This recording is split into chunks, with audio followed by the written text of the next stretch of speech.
এসেছি একটা নতুন ভিডিও নিয়ে আমাদের পাঁচফোড়ন পিসি চ্যানেলে। আর এবারে আমাদের হচ্ছে রথযাত্রার পুরীতে। এখন আমরা চলে এসেছি হাওড়া স্টেশনে, আর আমাদের ট্রেন হলো শালিমার স্টেশন থেকে। তাই হাওড়া স্টেশন থেকে বেরিয়ে আমরা একটা টোটো করে চলে যাব শালিমার স্টেশন। এখন আমরা যাচ্ছি শালিমার স্টেশন। আমরা হাওড়া স্টেশন থেকে বেরিয়ে গেছি, এখান থেকে যাব শালিমার স্টেশনে।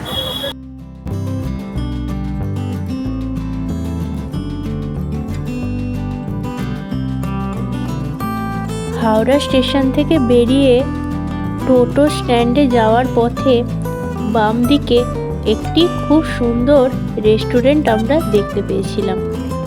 ট্রেনের বগির আদলে তৈরি এই রেস্টুরেন্ট, আর তার পাশে বয়ে যাচ্ছে মা গঙ্গা।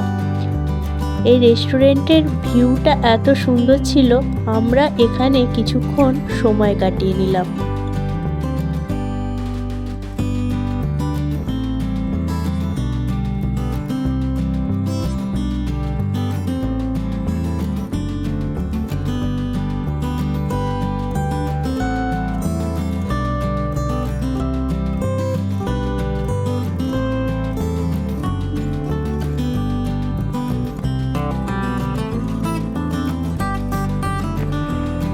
হাওড়া স্টেশনের রেলওয়ে মিউজিয়ামের ঠিক সামনেই আছে টোটো স্ট্যান্ড। সেই টোটো স্ট্যান্ড থেকে একটা টোটো ধরে আমরা এখন চলেছি শালিমার স্টেশনের উদ্দেশ্যে। আমরা এখন চলে এসেছি শালিমার স্টেশনে। আমরা একটা টোটো করে শালিমার চলে এসেছি। আমাদের ট্রেনের টাইম দেরি আছে, আমাদের এখন বাজে হচ্ছে 6:45। আমাদের ট্রেন হচ্ছে 8:40। এখন অনেকটাই দেরি আছে, এবার স্টেশনের ভিতরে যাবো।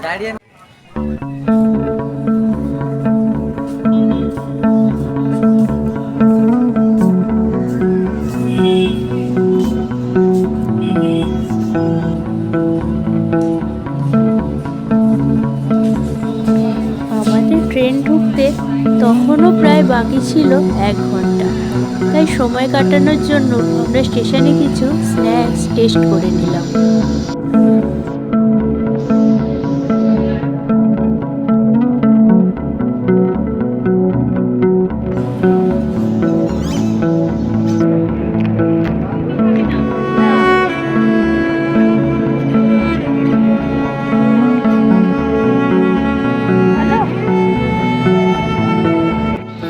নির্ধারিত সময়ের থেকে 40 মিনিট আগে 12881 শালিমার পুরী গরিবরথ এক্সপ্রেস প্ল্যাটফর্মে দিয়ে দেওয়া হলো। আমরা আজকে শালিমার পুরী গরিবরথ এক্সপ্রেসে করে যাব। ট্রেনের সামনে চলে এসেছি, এখন ট্রেনে উঠবো।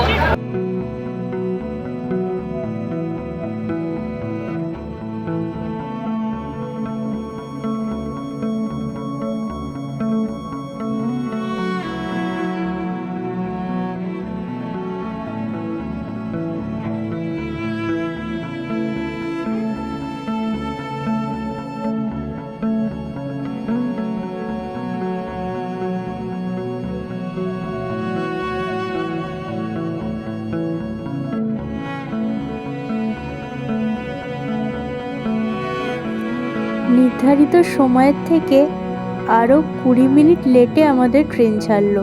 আমাদের ট্রেন ছাড়ার সময় ছিল 8:40, কিন্তু আমাদের ট্রেন ছাড়লো 9টার সময়ে।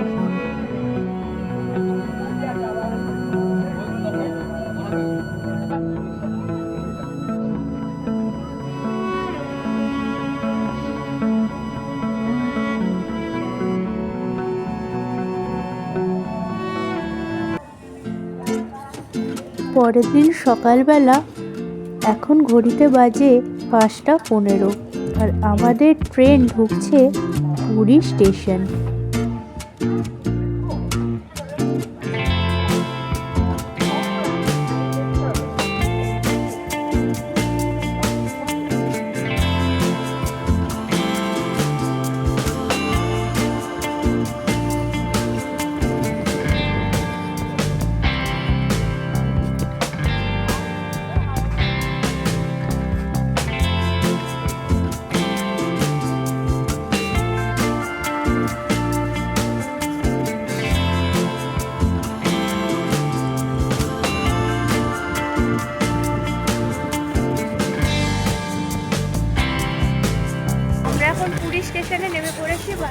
নিয়েছি, এরপর হোটেলে যাব।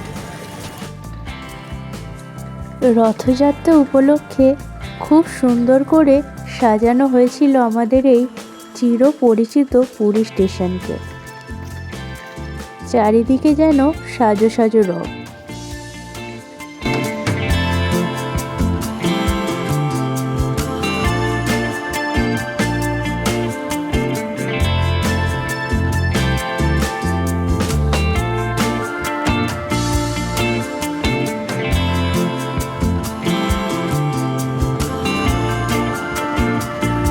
স্টেশনের বাইরে থেকে একটা অটো করে আমরা রওনা দিলাম আমাদের হোটেলের উদ্দেশ্যে।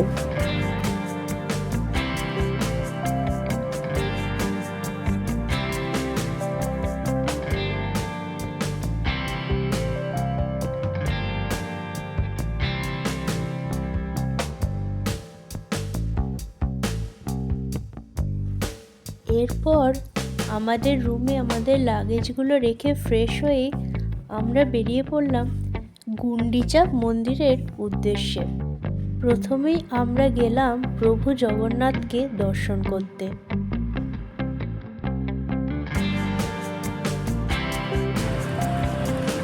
এখন আমরা বেরিয়ে পড়েছি গুন্ডিচা মন্দিরের উদ্দেশ্যে।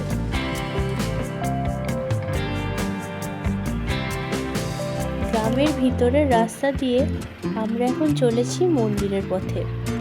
এই রাস্তাগুলো আগে আমরা কখনোই আসিনি। এখন যে গ্র্যান্ড অ্যাভিনিউ বা বড়দাণ্ড সেটা বন্ধ আছে, সেখানে এখন নো এন্ট্রি, তাই জন্য এই ভিতরের রাস্তাগুলি দিয়ে অটো বা টোটো চলাচল করছে। এই জায়গাটা পুরো কাদা হয়ে যেত, মানে রথ যেতে পারতো তখন এখানে বালি ফেলা হতো। তাই জন্য সেই যে পরম্পরাটা যে চলছে সেই পরম্পরাটা জীবিত রাখার জন্য বালিটা ফেলা। আচ্ছা, বাহ, সত্যি এখন তো সেই করে, কিন্তু পরম্পরাটার জন্য ফেলা হয়। বালিগুলো ফেলে। এখানে যাওয়ার পথে দেখলাম রাস্তায় কিছু দূর ছাড়া ছাড়া বালি ফেলা। জানতে পারলাম এর পিছনের আসল কারণ।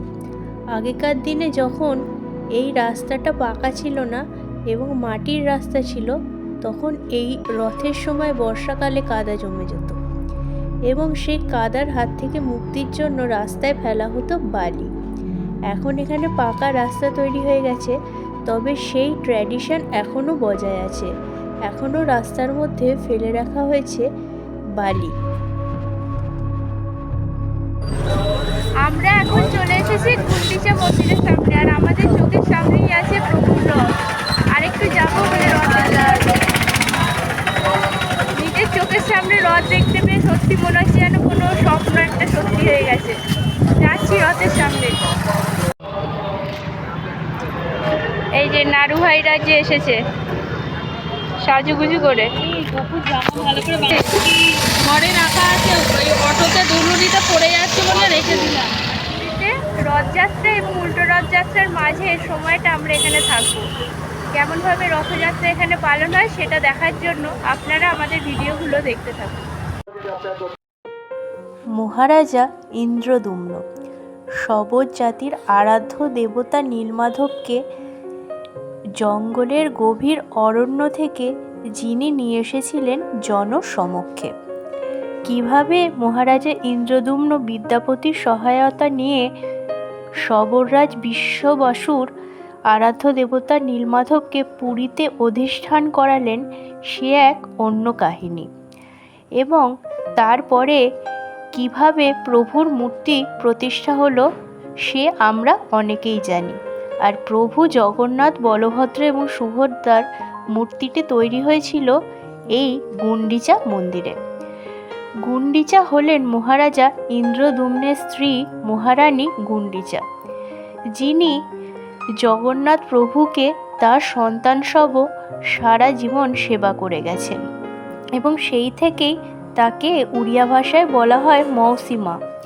এবং আমরা অনেকেই মনে করি যে গুন্ডিচা মন্দির হলো জগন্নাথ দেবের মাসির বাড়ি। এখন রথযাত্রার সময় থেকে বহুরা যাত্রা অর্থাৎ উল্টো রথযাত্রার মাঝের সময়টিতে প্রভু জগন্নাথ অধিষ্ঠান করেন এই গুন্ডিচা মন্দিরে। এখন আমরা যে 3টি রথ দেখতে পাচ্ছি সেই সম্পর্কে কিছু তথ্য দিই। এই এখন যে রথটি দেখতে পাচ্ছি সবুজ এবং লাল রঙের, এটি হলো বলভদ্রের রথ, যার নাম হলো তালধ্বজ।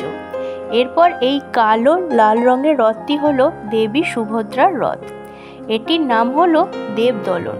এবং পরবর্তী হলুদ লাল রঙের রথটি হলো নন্দীঘোষ রথ, যেটি হলো প্রভু জগন্নাথের রথ। এই রথটির উচ্চতা হলো 33 হাত 1 আঙুল। রথটিতে আছে 16টি চাকা এবং রথটি তৈরি করতে লাগে 832টি কাঠ। এই রথের রক্ষক হলেন গরুড় আর রথের সারথি হলেন দারুক।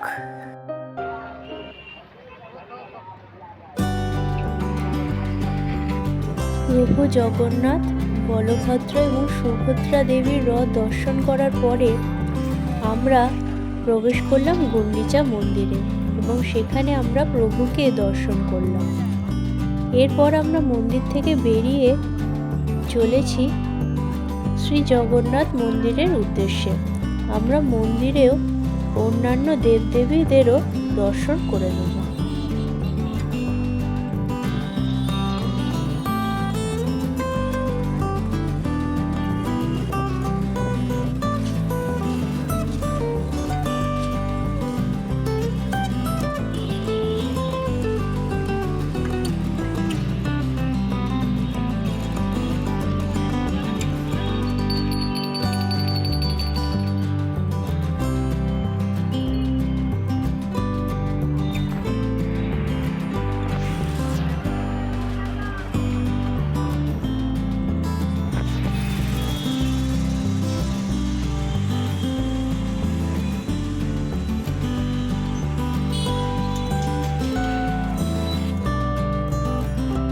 গুন্ডিচা মন্দির থেকে শ্রীমন্দিরের দূরত্ব হলো 3 কিলোমিটার। আমরা গ্র্যান্ড অ্যাভিনিউ দিয়ে হাঁটতে হাঁটতে এখন চলে এসেছি শ্রী জগন্নাথ মন্দিরের সামনে। আমরা এবার সিংহদ্বার বা উত্তর দ্বার দিয়ে মন্দিরের ভিতরে প্রবেশ করব। গুন্ডিচা মন্দিরে প্রভু জগন্নাথকে দর্শন করার পর এখন আমরা চলে এসেছি মন্দিরে, শ্রী মন্দিরে। এই যে শ্রী মন্দির।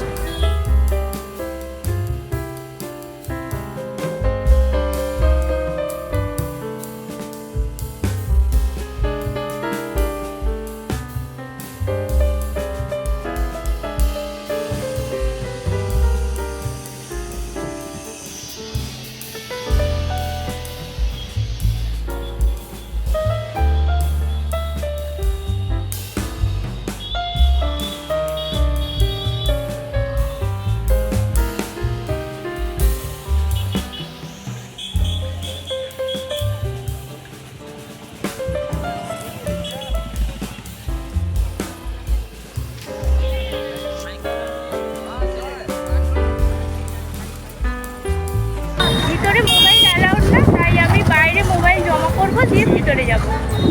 আবার মন্দির থেকে বেরিয়ে দেখা হচ্ছে।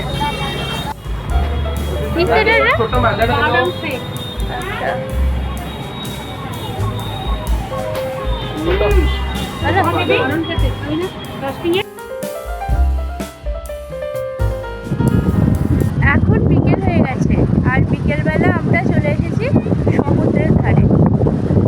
বিকেলে আমরা এখানে বসে অনেকটা সময় কাটাবো, আপনারা দেখতে থাকুন।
রথযাত্রায় পুরী ভ্রমণের প্রথম পর্বের ভিডিওটা যদি ভালো লেগে থাকে তাহলে অবশ্যই লাইক এবং শেয়ার করবেন আর সাবস্ক্রাইব করবেন আমাদের চ্যানেল পাঁচফোড়ন পিসি। পাশে থাকা বেল বাটনটি প্রেস করে রাখবেন যাতে পরবর্তী ভিডিওগুলি যেগুলি খুব তাড়াতাড়ি আসছে তার নোটিফিকেশান আপনাদের কাছে পৌঁছে যায়। আমাদের ভিডিওগুলো যদি ভালো লেগে থাকে তাহলে অবশ্যই লাইক এবং শেয়ার করবেন আর আমাদের চ্যানেল পাঁচফোড়ন পিসিকে সাবস্ক্রাইব করে রাখবেন যাতে পরবর্তী ভিডিওগুলো যেগুলো খুব তাড়াতাড়ি আসছে সেগুলো আপনারা দেখতে পারেন।